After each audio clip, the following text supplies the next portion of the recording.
and most tragically, destroying so many innocent lives.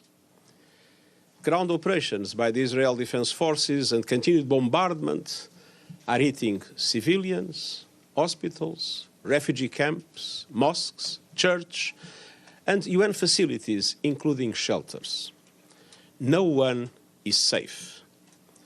At the same time, Hamas and other militants use civilians as human shields and continue to launch rockets indiscriminately towards Israel. I reiterate my utter condemnation of the abhorrent acts of terror perpetrated by Hamas on 7 October and repeat my call for the immediate, unconditional and safe release of hostages held in Gaza. Nothing can justify the deliberate torture, killing, injuring and kidnapping of civilians. The protection of civilians must be paramount. I'm deeply concerned about clear violations of international humanitarian law that we are witnessing. Let me be clear. No party to an armed conflict is above international humanitarian law. Ladies and gentlemen of the press, Gaza is becoming a graveyard for children. Hundreds of girls and boys are reportedly being killed or injured every day. More journalists have reportedly been killed over a 4-week period than in any conflict in at least 3 decades. More United Nations aid workers have been killed than in any comparable period in the history of our organization. I salute all those who continue their life-saving work despite the overwhelming challenges and risks. And the unfolding catastrophe makes the need for a humanitarian ceasefire more urgent with every passing hour. The parties to the conflict, and indeed the international community, face an immediate and fundamental responsibility to stop the inhuman collective suffering and dramatically expand humanitarian aid to Gaza. Today, the United Nations and our partners are launching a $1.2 billion humanitarian appeal to help 2.7 million people. That's the entire population of the Gaza Strip and 500,000 Palestinians in the West Bank, including East Jerusalem. Some life-saving aid is getting into Gaza from Egypt through the Rafah crossing. But the trickle of assistance does not meet the ocean of need. And let's be clear, the Rafah crossing alone does not have the capacity to process 8 trucks at the scale required. Just over 400 trucks have crossed into Gaza over the past 2 weeks, compared with 500 a day before the conflict. And crucially, this does not include fuel. Without fuel, newborn babies in incubators and patients on life support will die. Water cannot be pumped or purified. Raw sewage could soon start gushing onto the streets, further spreading disease. Trucks loaded with critical relief will be stranded. The way forward is clear. A humanitarian ceasefire now. All parties respecting all their obligations under international humanitarian law now. This means the unconditional release of the hostages in Gaza now. The protection of civilians, hospitals, UN facilities, shelters and schools now. More food, more water, more medicine, and of course fuel entering Gaza safely, swiftly, and at the scale needed now. Unfettered access to deliver supplies to all people in need in Gaza now.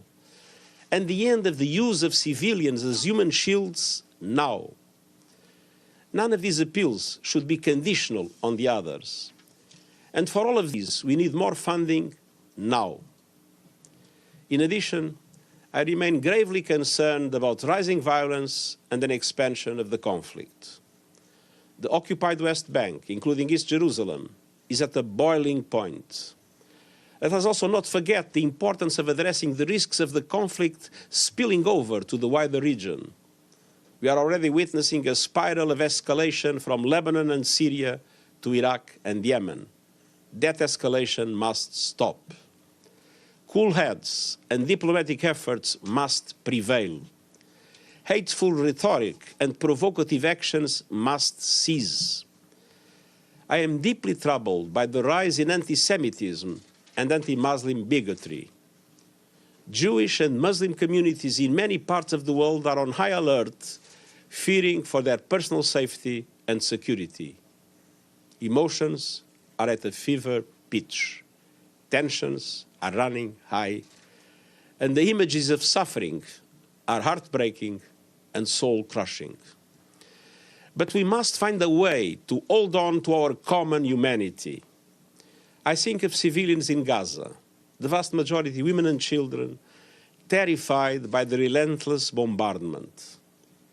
I joined the UN family in mourning 89 of our UNRWA colleagues who have been killed in Gaza, many of them together with members of their family.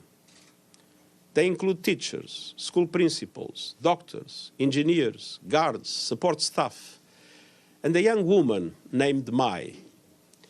Mai did not let her muscular dystrophy or her wheelchair confine her dreams. She was a top student, became a software developer, and devoted her skills to working on information technology for UNRWA. I am so deeply inspired by her example. And I think of all those tortured and killed in Israel nearly 1 month ago, and the hostages abducted from their homes, their families, their friends, while simply living their lives. 10 days ago, I met with some of the family members of those hostages. I heard their stories, felt their anguish, and was deeply moved by their compassion. I will never relent in working for their immediate release. This is essential in itself and central to solving many other challenges. One mother movingly shared with me her desolation over her abducted son, Ersh. She also spoke outside the Security Council, and on the subject of confronting hatred, she said, and I quote, "When you only get outraged when one side's babies are killed, then your moral compass is broken and your humanity is broken," end quote. Even in her utter despair, she stood before the world and reminded us, and I quote, "In a competition of pain, there is never a winner," end quote. We must act now to find a way out of this brutal, awful, agonizing dead end of destruction, to help end the pain and suffering, to help heal the broken, and to help pave the way to peace, to a two-state solution with Israelis and Palestinians living in peace and security. Thank you. Thank you very much, sir.